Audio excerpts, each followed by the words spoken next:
Welcome to this DelftStack tutorial video. In today's tutorial, we'll learn how to create a test in Google Forms with answers. To start, open your Google form. As you can see, I've already added a question and some options.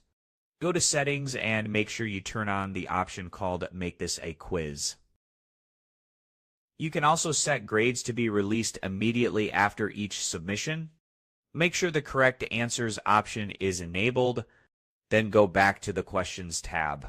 Make sure your form is published. Now let me show you a preview. Click on the Copy Responder link.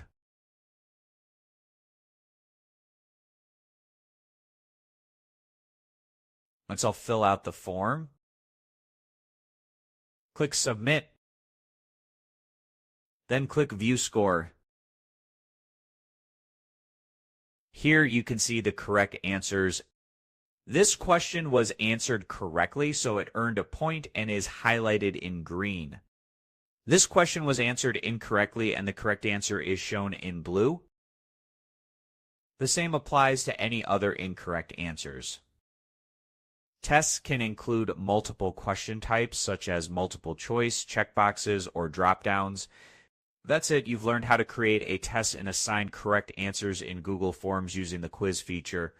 Thanks for watching, and don't forget to check out the next DelftStack tutorial videos.